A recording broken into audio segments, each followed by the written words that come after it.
Dans le foot, il y a des joueurs qui impressionnent, d'autres qui dominent. Et puis, il y a ceux qui font lever un stade entier d'un simple crochet. À seulement 17 ans, Lamine Yamal a déjà coché toutes ces cases. Pas en empilant des buts, ni en collectionnant les trophées, mais par des instants, des éclairs de génie, rares, fulgurants, de ceux que seuls les plus grands peuvent offrir. Il n'est plus un simple espoir, il est devenu en quelques mois le plus jeune titulaire de l'histoire du Barça en Liga, le plus jeune buteur de la Rora, et peut-être le plus jeune à porter à lui seul les rêves d'un club entier. Aujourd'hui, certains vont même jusqu'à dire qu'il mérite déjà la plus haute distinction individuelle du football, le Ballon d'Or. Mais est-ce vraiment mérité, ou est-ce qu'on s'emballe, une fois de plus, pour un prodige encore en plein progression?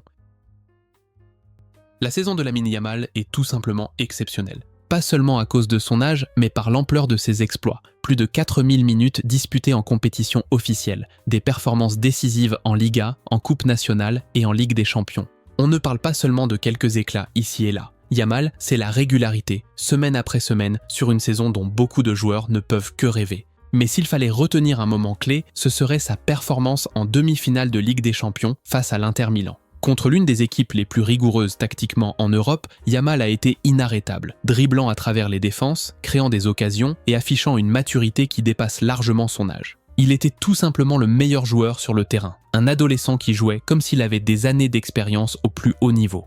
Mais malgré tout, l'histoire ne s'est pas écrite comme prévu. Le Barça n'a pas réussi à se qualifier pour la finale, et Lamine Yamal a vu s'envoler l'opportunité d'ajouter à sa saison le trophée ultime du football européen. C'est dans ces moments charnières de la saison que tout peut basculer, là où les carrières prennent une autre dimension, là où se construisent les légendes. Parce que le Ballon d'Or, ce n'est pas juste une récompense pour les meilleurs, c'est une question de timing. Il faut briller, oui, mais au bon moment. Et dans le foot, on le sait, l'instant prend souvent le dessus sur la mémoire. Ce qui compte, ce n'est pas juste ce que tu fais, mais quand tu le fais. Et cette logique, on l'a déjà vue à l'œuvre plusieurs fois cette saison. À l'automne, tout le monde parlait de Mo Salah. Il portait Liverpool à bout de bras semaine après semaine. Puis, il y a eu Rafinha. Des buts, des passes, du rythme, et tout à coup, son nom est sur toutes les lèvres.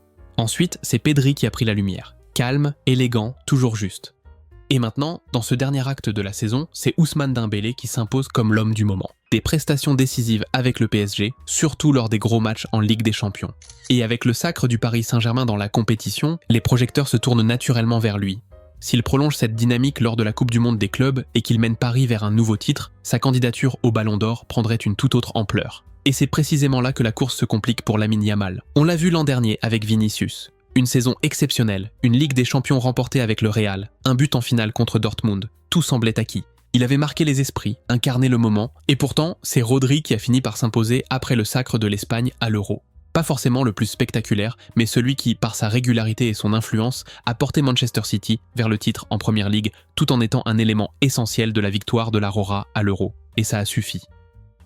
Un truc aussi qu'on oublie souvent, mais qui compte énormément, est que le succès du Barça cette saison n'a pas fait émerger une seule figure digne du Ballon d'Or, mais plusieurs. Comme évoqué plus tôt dans cette vidéo, des joueurs comme Rafinha ou Pedri ont, chacun à leur manière, incarné à un moment de la saison le rôle de joueur le plus indispensable du Barça. Yamal est peut-être la figure la plus éclatante, mais Rafinha a enchaîné les buts décisifs et les performances salvatrices aux instants cruciaux. À ses côtés, Pedri a imposé sa maîtrise du milieu avec intelligence, orchestrant le jeu et influençant le cours des matchs en faveur des Blaugrana.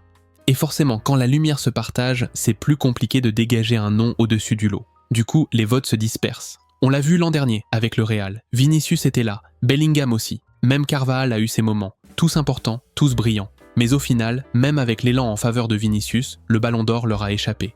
Contrairement à l'ère Messi-Cristiano, où chacun était sans conteste le centre de son équipe, et à juste titre, vu leur performance hors norme, le football d'aujourd'hui offre un paysage bien plus nuancé. Yamal est sans doute celui qui capte le plus de lumière cette saison au Barça, mais autour de lui, Rafinha et Pedri ont eux aussi laissé leur empreinte. Malgré tout ce qu'on a évoqué, que ce soit la dynamique des titres en fin de saison, l'influence du moment et la montée en puissance d'autres grands noms, Lamine Yamal peut réellement gagner le Ballon d'Or, et ça serait amplement mérité. Pas parce qu'il représente l'avenir, mais parce qu'il est déjà l'un des meilleurs. On peut toujours se demander si c'est le bon moment, mais ce qu'il a fait cette saison ne laisse pas vraiment de place au doute. Il a porté une équipe en transition, illuminé la Ligue des Champions par une maturité rare et contribué à un triplé national.